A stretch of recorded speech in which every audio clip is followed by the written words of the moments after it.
Au nom du Père et du Fils et du Saint-Esprit. Mon Seigneur et mon Dieu, je crois de tout mon cœur que tu es ici, que tu me vois, que tu m'entends. Je t'adore à genoux devant toi. Je te demande le pardon de mes péchés et ton aide pour faire de mon mieux ce moment de prière. Marie, ma mère immaculée, Saint Joseph et mon ange gardien, intercédez pour moi. Tiens, cet évangile du jour, j'ai l'impression de l'avoir déjà lu. Mais oui, c'est celui qu'on a entendu le mercredi des cendres. Ce bel enseignement que tu nous fais, Seigneur, sur le jeûne, la prière et l'aumône, les trois piliers du carême.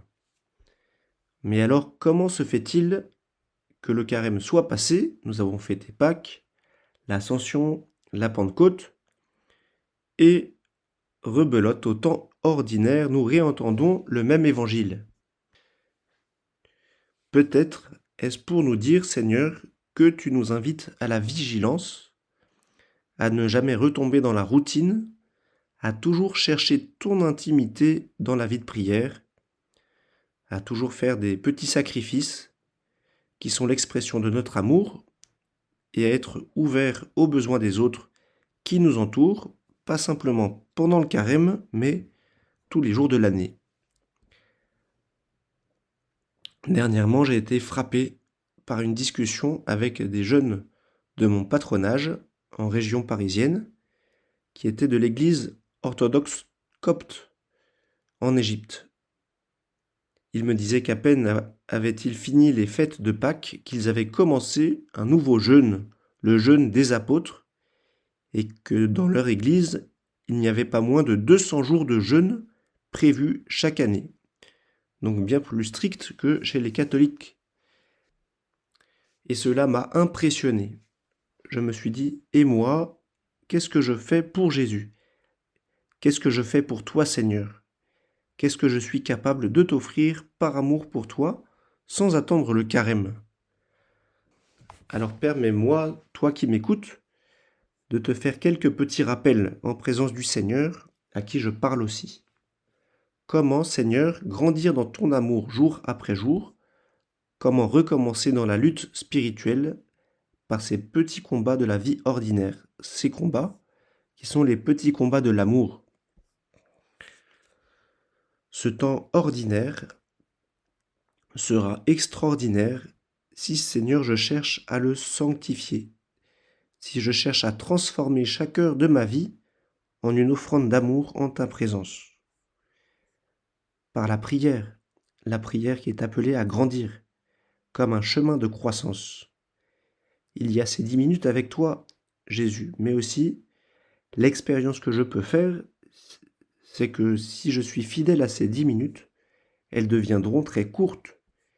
Et tu m'inspireras, Seigneur, au bout d'un moment, par exemple une visite au Saint-Sacrement, un court passage dans une église, spécialement en ce mois de juin, le mois du Sacré-Cœur, le mois où nous vénérons particulièrement ta présence, Seigneur, dans l'Eucharistie. Mais aussi, pourquoi pas, la messe en semaine.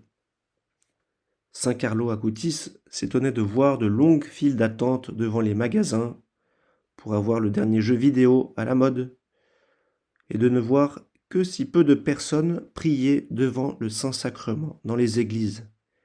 Pourtant, il disait qu'il était bien là, le Christ, prisonnier d'amour. Alors, en ce mois de juin, pourquoi ne pas rendre visite au Christ présent dans le Saint-Sacrement, dans les tabernacles, dans les églises? Pourquoi pas une petite visite au Saint-Sacrement chaque jour? La prière doit être comme un gant adapté à la main, ni trop petit, ni trop grand. Si je n'ai pas encore de temps de prière, pourquoi ne pas commencer par un temps court, une prière du soir, puis la lecture de l'Évangile, puis décider d'un temps, d'un lieu, et mener le combat de la fidélité. Et si je suis fidèle, peu à peu, la prière deviendra un besoin. Ce sera le lieu où, Seigneur, tu me rempliras, tu me transformeras par ta grâce. Et puis tu pourras m'inspirer, Seigneur, une petite chose supplémentaire. La prière du chapelet, l'angélus à midi, un temps de lecture spirituelle, une vie de saint par exemple. Est-ce que je pense à prier le chapelet, cette belle prière, où, par le regard de la Vierge Marie, ta mère, Seigneur, je te regarde, je médite sur les mystères de ta vie. Seigneur, tu nous parles en second lieu du jeûne. À quel jeûne tu peux m'appeler, Jésus, dans ma vie de tous les jours? Le jeûne des écrans, c'est bien pendant le carême, mais c'est bien aussi au-delà. Ce jeûne très agréable au Seigneur dans une société où tout est fait pour nous détourner de ce que Dieu attend de nous à chaque instant, de mon travail, de ma prière, de mon ouverture aux personnes qui m'entourent. Ces écrans, ces algorithmes peuvent gouverner mes désirs et me mener par le bout du nez. Alors Seigneur, aide-moi dans ce combat à t'offrir ces petits jeûnes qui te sont agréables, ce clic supplémentaire que je ne vais pas faire par amour pour toi. Cette idée que j'ai dans la tête, cette recherche sur Internet, cette curiosité que je vais te sacrifier pour mieux me concentrer sur toi, sur ta présence dans mon travail, dans ma prière, sur l'étude que tu attends de moi. Aide-moi aussi à maîtriser mon appétit, à prendre un peu moins de ce que j'aime durant les repas, à ne pas oublier l'ingrédient de la mortification, c'est-à-dire ce refus que les désirs de mon corps prennent toute la place, pour que mon esprit soit toujours le maître et non l'esclave. Et enfin, l'aumône.